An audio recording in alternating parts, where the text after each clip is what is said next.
Bonjour à tous. Pour tout savoir au niveau du service d'animation estivale et du Club Ado 2022, voici la référence, donc une courte capsule informative qui saura vous donner toutes les informations.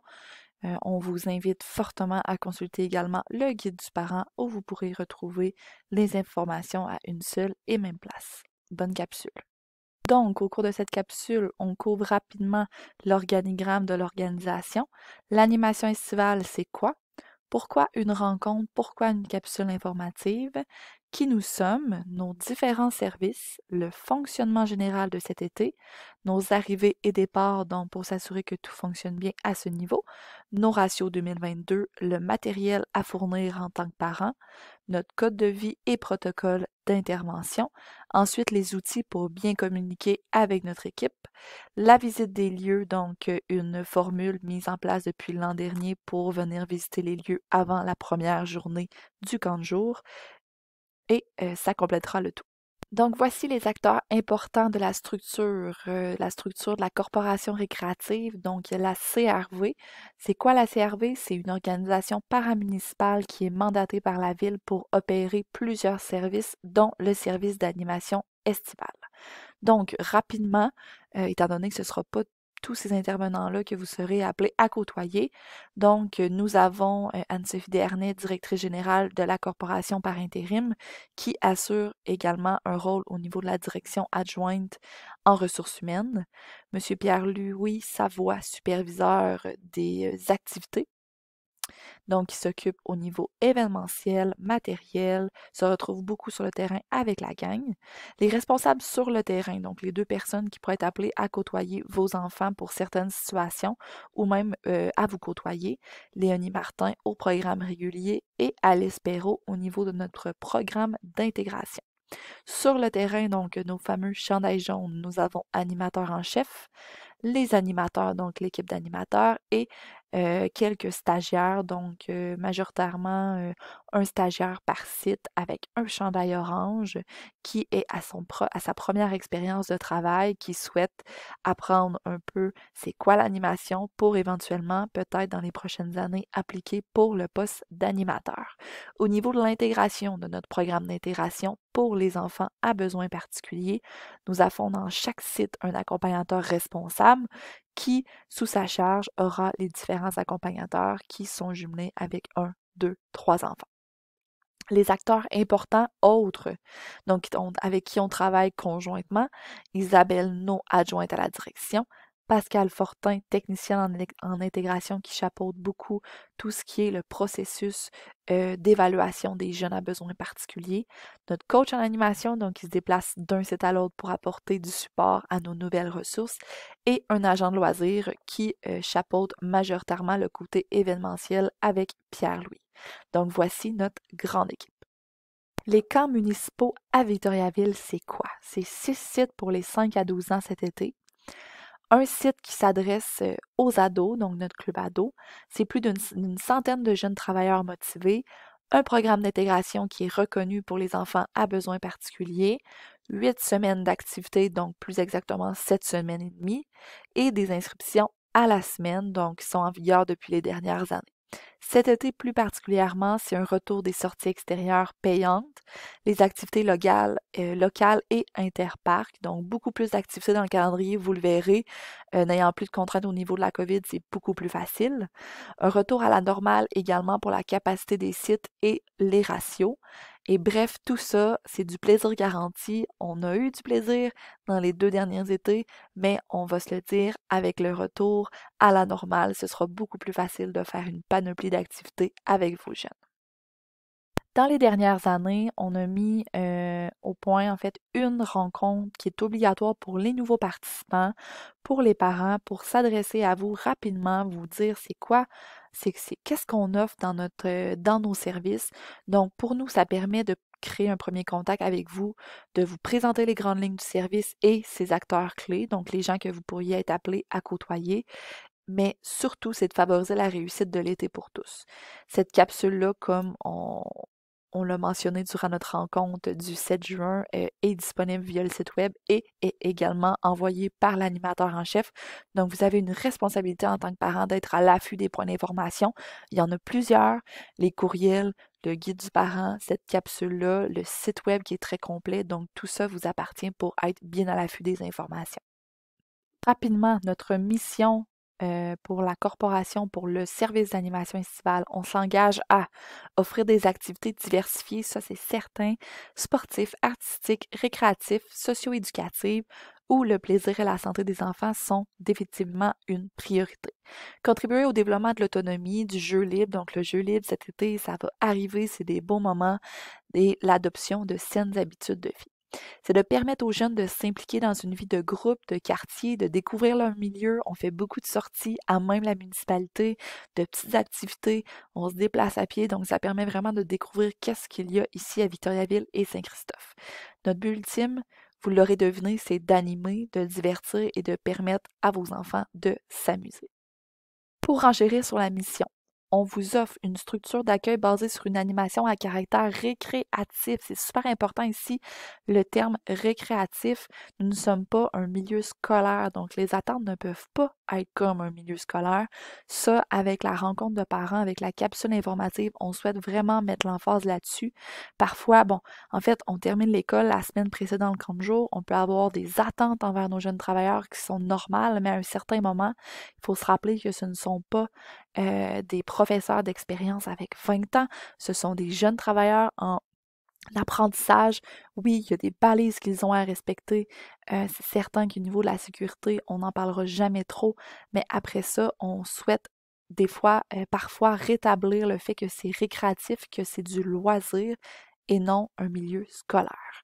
L'animation, je viens de le mentionner, c'est assuré par des jeunes travailleurs.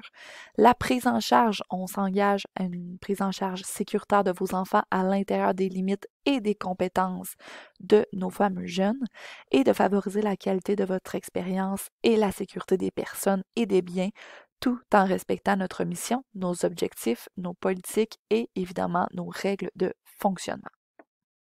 On vous parle de jeunes travailleurs, que ce ne sont pas des professeurs d'expérience avec 20 ans, vous l'aurez deviné, les camps de jour, c'est majoritairement des jeunes travailleurs, mais qui nous sommes encore plus clairement, c'est plus d'une centaine de ressources humaines, on l'a dit, mais c'est des jeunes animateurs et accompagnateurs pour le programme d'intégration qui ont majoritairement entre 15 et 24 ans. Donc, c'est à peu près l'âge de nos jeunes travailleurs. Les animateurs ont une formation d'aptitude aux fonctions d'animateur qui représente 33 heures, qui est un programme obligatoire pour adhérer, qui permet aux participants d'obtenir des bases solides pour animer en loisir et pour s'acquitter adéquatement de leurs responsabilités. Nous avons en plus de ça des formations et rencontres obligatoires en pré-saison, donc qui débutent au mois d'avril, qui se complètent au cours du mois de juin pour être prêts à faire face à l'été. Une formation en premiers soins est également obligatoire pour nos nouveaux employés, donc auront leur certification. Environ la moitié de nos ressources humaines en sont à leur première expérience de travail. C'est super important de le mentionner. Donc, apprennent, OK, oui, c'est quoi un milieu de travail? Apprennent à collaborer avec les autres personnes de leur équipe. Apprennent aussi, c'est quoi le service client? Donc, de parler avec un client, un parent, l'enfant. Donc, tout ça fait partie d'une première expérience, pas pour tous, on l'aura deviné, mais pour la bonne moitié. Et nous avons différents profils de travailleurs. Des nouveaux animateurs, des animateurs d'expérience qui sont là 3, 4, 5 ans, des jeunes professionnels en contexte d'apprentissage. Majoritairement, nous avons aussi des jeunes professionnels, en fait, des étudiants qui sont cégep, université, qui ont l'envie de baigner dans le milieu éducatif plus tard et qui souhaitent avoir des expériences de travail auprès des jeunes pour parfaire leur curriculum. Donc, pourquoi vous présenter ce portrait? Pour s'assurer que les attentes envers le personnel seront réalistes. Notre fonctionnement, donc pour l'animation estivale, quand on parle d'animation estivale, on se rappelle, c'est nos 6 services 5-12 ans. Nos heures d'ouverture, donc, sont de 8h à 16h30. Notre service de garde, donc, c'est le service prolongé, de 7 à 8h et de 16h30 à 17h30. Et c'est des frais supplémentaires pour le service de garde. Et également, des frais supplémentaires pourraient s'appliquer lors de retard, donc si jamais un parent arriverait au-delà de 17h30, par exemple. Nous avons souvent la question, est-ce que, par exemple, si mon enfant arrive à 9h30 ou quitte à 15h, donc c'est comme en plein milieu d'une journée, est-ce que ça peut causer problème? Non, pas nécessairement, mais on vous invite quand même à vous référer à la programmation. Si jamais le groupe d'enfants est par exemple à la piscine, ce serait dommage de vous déplacer au camp de jour quand ils sont à la piscine, donc de s'informer ils sont où. C'est sûr que l'idéal, c'est vraiment d'arriver en début de journée, fin de journée, ou bien de profiter lors du dîner, donc de midi à 13h, qui est un moment où les jeunes sont plus en période libre, donc ils dînent et ensuite en jeu libre, donc peut être un bon moment pour les transitions. Pour ce qui touche aux activités sorties et programmation, donc vous le verrez dans une semaine, des activités locales sont incluses dans le tarif. Le seul moment où c'est payant, donc un frais supplémentaire est exigé, c'est lorsque vous y voyez un petit signe de dollar. Ça représente 4 sorties cet été. Le tout est en ligne au même endroit que les inscriptions régulières et vous pouvez inscrire vos enfants à ces 4 sorties. L'inscription est préalable 7 jours avant. Le retour des sorties, c'est important de le mentionner, c'est des places limitées, donc c'est certain qu'il y a eu certaines surprises de la part de parents parce que certaines sorties étaient déjà complètes. Il faut se rappeler que, en nouveauté depuis quelques années, nous gardons les sites d'animation ouverts pour les gens qui ne souhaitent pas s'inscrire en sortie parce qu'il y avait quand même un grand besoin. Il y avait un pas si grand taux de participation en sortie, donc c'était dommage de fermer un service qui était nécessaire. Donc à ce moment-là, il faut se rappeler qu'on doit avoir des animateurs en contexte de sortie et des animateurs qui restent au camp de jour, ce qui fait en sorte que nos ratios sont quand même à la baisse et pour être sécuritaire aussi en sortie, on doit compter justement sur des plus petits ratios. Donc c'est la raison pourquoi certaines sorties sont déjà complètes. On appelle à votre compréhension. Les activités au parc pour les enfants, comme je viens de le mentionner, pour les enfants non inscrits en sortie. Pour ce qui touche les visites à la piscine et tests de nage. Donc, les camps de jour auront approximativement 2 visites par semaine. C'est en après-midi. Si jamais il y a canicule, c'est certain que s'il y a possibilité de se présenter à la piscine et qu'il y a de la place, on peut aussi aller au-delà de 2 fois. L'enfant doit avoir son casque de bain, son maillot ainsi que son accessoire de nage, aide à la nage au besoin. Vous, en fait, vous devez être informé qu'il y a un test de nage obligatoire. Je mets l'accent sur obligatoire pour tous. C'est réalisé par l'équipe de sauveteurs à la première visite de l'enfant, donc c'est pas nécessairement à la première visite en contexte de piscine, ce qui veut dire que si votre enfant n'est pas là à la première visite à la piscine, il va quand même passer son test de nage ultérieurement à sa première visite à lui. La confirmation du résultat, si modification il y avait en lien avec ce que vous avez noté lors de l'inscription, sera divulguée par l'animateur en chef et à ce moment-là, si jamais votre enfant, il était mentionné à la base, pas besoin d'aide à la nage et que finalement le sauveteur juge que le VFI, que l'aide à la nage est nécessaire, vous devrez fournir ce VFI. Il faut se rappeler, parfois, on peut être assez surpris, OK, mon enfant nage seul, n'a pas besoin d'aide à la nage à la maison, mais finalement, avec le test de nage, on demande qu'il porte un VFI. Ça peut être assez surprenant ou quoi que ce soit. Il faut simplement se rappeler que le contexte de nage est très différent dans un contexte de piscine. Beaucoup d'enfants, il y a du creux, c'est pas les mêmes, c'est pas le même contexte du tout. Ce qui fait en sorte que, effectivement, un sauveteur peut exiger qu'un enfant porte un aide à la nage simplement pour sa sécurité, c'est le mot à se rappeler. Pour tout ce qui touche cours de piscine, ce n'est pas l'organisation de l'animation estivale qui se charge de ça. C'est-à-dire que si jamais vous voulez vous inscrire votre enfant au cours de piscine, il n'y a aucun problème. Je m'inscris maintenant.com et certains sites, vous le verrez lorsque vous allez à l'inscription à la piscine de votre choix, vous pourrez voir que à certains lieux, on offre le service de navette. En fait, on va à pied accompagner les enfants qui sont en cours de piscine les lundis, mercredis. Mais pour certains lieux, la piscine est trop loin, donc à ce moment-là, on n'assure pas le transport. Pour le club ado, donc notre club ado pour nos enfants de 12 ans et plus, ici je mets l'accent le 12 ans et plus, si jamais votre enfant a 11 ans et aura 12 ans avant septembre, pourrait s'inscrire au club ado, donc ça va avec l'âge scolaire. C'est les mêmes dates du 27 au 16 août, les heures régulières de 8 à 16h30, il n'y a pas de service de garde, donc si jamais votre enfant est là avant 8 heures ou quitte après 16h30, les animateurs ne sont pas responsables des jeunes sur place. C'est des animateurs d'expérience, donc souvent qui ont déjà passé par le 5-12 ans et souhaitent travailler au club ado. Le tout est situé cet été à l'école Saint-Gabriel-l'Allemand. Les activités et sorties sont variées, sont différentes du calendrier 5-12 ans. Donc ici, on en énumère quelques-unes, mais on vous invite vraiment fortement à vous rendre au Vic-Pointeau Club Ado. Donc, club de boxe, campus escalade, village Valcartier, Drummond Parcours, la ronde, yoga, camping. Donc, se déplace beaucoup à travers la municipalité également. Une programmation vraiment adaptée pour le groupe d'âge. Et encore quelques places disponibles si jamais ça peut vous intéresser. On se rappelle que le Club Ado est aussi une inscription à la semaine, mais sans service de garde. Rapidement, on couvre le programme d'intégration parce que c'est important de savoir que nous offrons ce programme-là et que vos enfants auront l'opportunité de côtoyer des enfants à besoins particuliers qui pourraient avoir des accompagnateurs à même leur groupe d'animation. Donc, le programme permet d'intégrer les enfants ayant des besoins particuliers dans nos différents services. L'accompagnateur soutiendra l'enfant afin que celui-ci puisse participer aux activités et respecter les règles du camp. À titre informatif, le processus complet. Voici en fait le processus complet. Donc, c'est à la base, donc en début d'année, c'est un formulaire de demande du parent qui est complété. Ensuite, l'évaluation des besoins des jeunes, l'élaboration des jumelages, donc enfants, à quel lieu, avec quel accompagnateur. Ensuite, l'envoi de l'offre de service aux parents pour accepter ou refuser. Le camp de jour, donc nos 8 semaines de camp de jour, et ensuite une réalisation des bilans d'intégration qui permettra de faire le pont avec le milieu scolaire, mais également d'avoir un bilan pour l'été suivant. Pour arriver et départ des participants, donc vous savez vos lieux, vos sites d'animation, vous pourrez repérer la fiche qui indique débarcadère. Il y aura également un panneau à arrêt qui sera près de l'entrée là, pour délimiter un peu l'accès aux parents. Et vous serez à ce moment-là accueilli par un animateur et il y aura prise de présence. Important, le parent n'est pas autorisé à entrer sur le site ou dans l'école, sauf exception.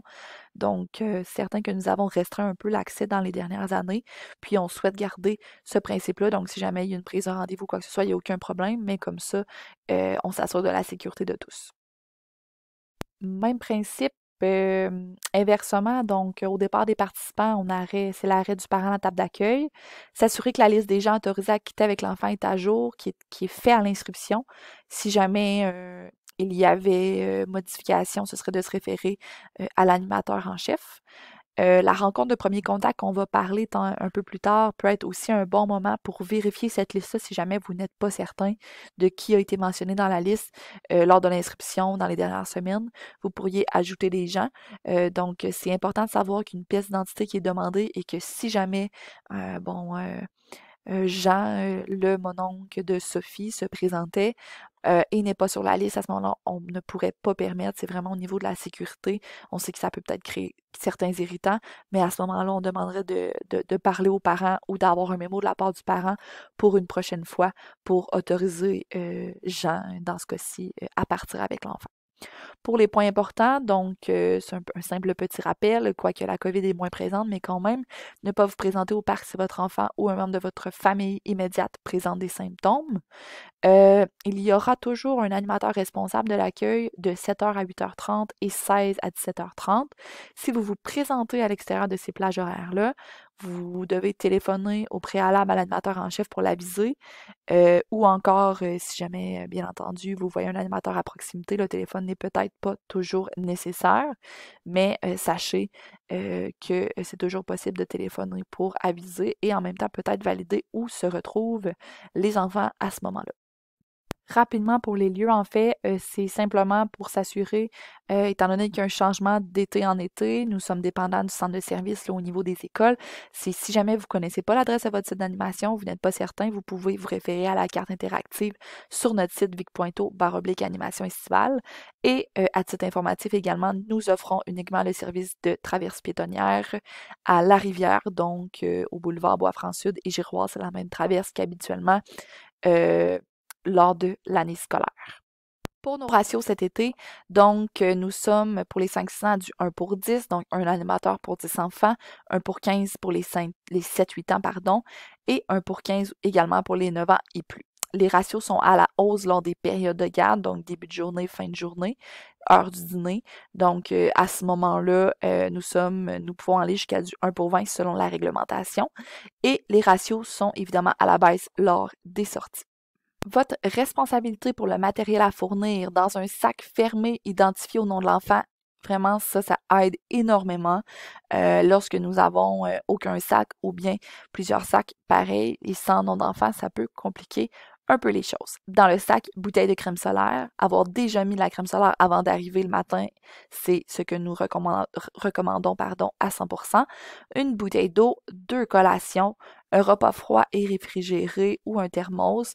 Nous avons quelques micro-ondes sur place, mais quand même, pour éviter les très longues files et de ne pas manger en même temps, le repas froid et réfrigéré est l'idéal. Nos systèmes pour la piscine, nous l'avons nommé un peu plus tôt. Les jeux de la maison et équipements électroniques sont interdits. Nous avons déjà autorisé par le passé jeux de la maison, vu le contexte de COVID, mais nous revenons à la normale, donc tout ça ne sera pas permis, sauf exception lors d'une sortie en transport scolaire, par exemple, mais le tout serait à valider à ce moment-là avec le responsable de site.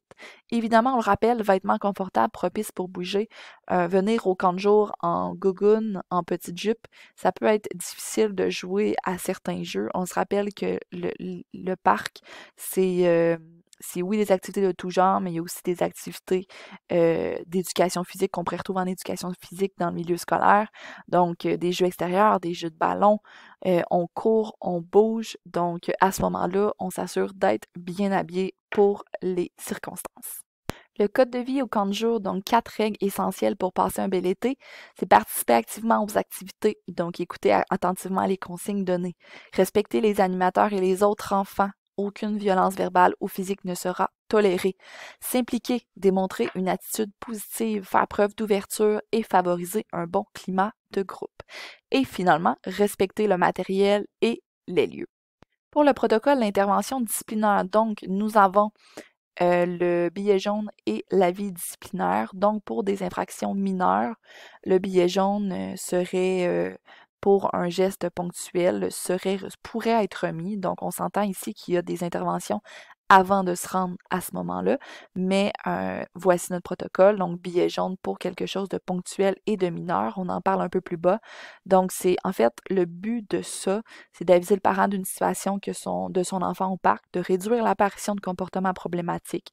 Donc, par exemple, une non-participation qui est récurrente, donc à ce moment-là, un billet jaune pourrait être remis, perturbation du déroulement des activités, perte de matériel, etc. Ça ne met pas en danger ici la sécurité de quiconque.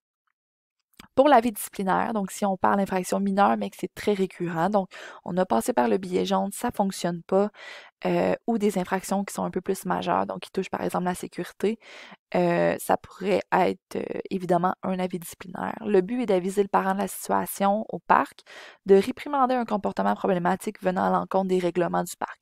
Violence physique, verbale, non-respect des consignes lors d'un déplacement ou d'une sortie, tout ça pourrait affecter la sécurité. Donc à ce moment-là, pourrait venir un avis disciplinaire. Donc en cas du non-respect du code de vie, il y a eu remise, par exemple, peut-être de billets jaunes au préalable. Nous sommes rendus à l'avis. Il n'y a pas eu changement au niveau du comportement. C'est difficile au parc. Pour nous, voici notre code de vie, notre protocole. Nous avons 4 avertissements. Donc, en fait, le premier avertissement écrit, c'est d'adresser la situation au parent. Le parent doit signer l'avis et le remettre à l'animateur en chef pour la réintégration de l'enfant. Donc, une mise au point à ce moment-là. Deuxième avertissement écrit, le parent tuteur doit signer l'avis et il y aura suspension d'une journée lors de la prochaine journée ouvrable. Troisième avis, le parent tuteur doit signer également l'avis, donc comme toujours, suspension de 3 jours, qui sont les 3 journées ouvrables suivantes, et une rencontre obligatoire de réintégration avec le parent et l'enfant, donc une prise de rendez-vous avec animateur en chef, s'il y a lieu, le responsable pour mettre des moyens en place pour s'assurer de terminer l'été du bon pied.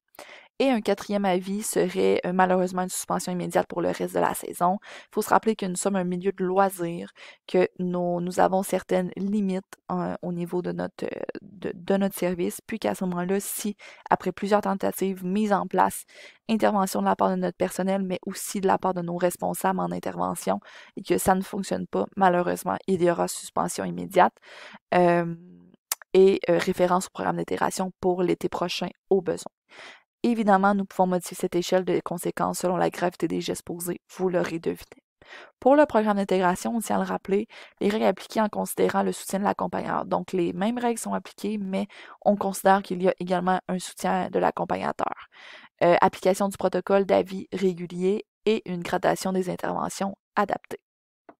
Rapidement pour vos outils et communication.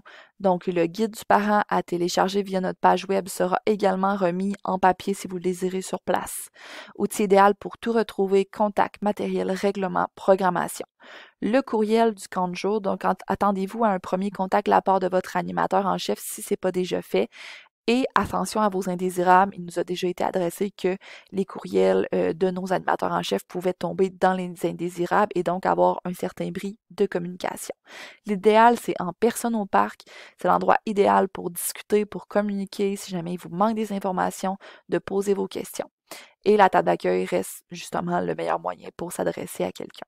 Le cellulaire, c'est l'utilisation pour des urgences, pour un contact direct avec le responsable. On tient à rappeler que nos responsables ne travaillent pas de fin de semaine et en soirée, donc c'est ouvert de 7 à 17h30 dès le 27 juin. Et ce numéro-là vous sera remis par l'animateur en chef dans ses premières communications par courriel. Finalement, nous vous invitons fortement à visiter, en fait, à aller à la rencontre de premier contact, en fait, qui n'est pas une rencontre en soi, mais qui est comme plus une visite, d'aller voir la gang qui va animer vos enfants cet été. Donc, c'est un premier contact.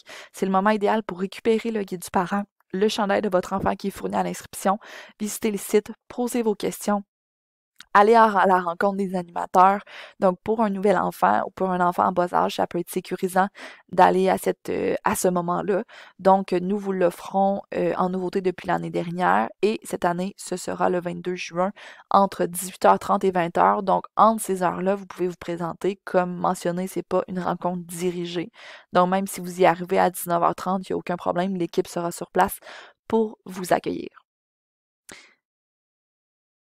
Et sur ce, nous vous remercions pour votre écoute. En cas de besoin, vous l'aurez deviné, adressez-vous à votre animateur en chef ou encore vous pouvez communiquer avec Madame Isabelle No via l'adresse animation estivale à commercial victoriaville.ca ou encore au 819-758-1571, le poste 3588. Nous vous souhaitons à tous un super bel été.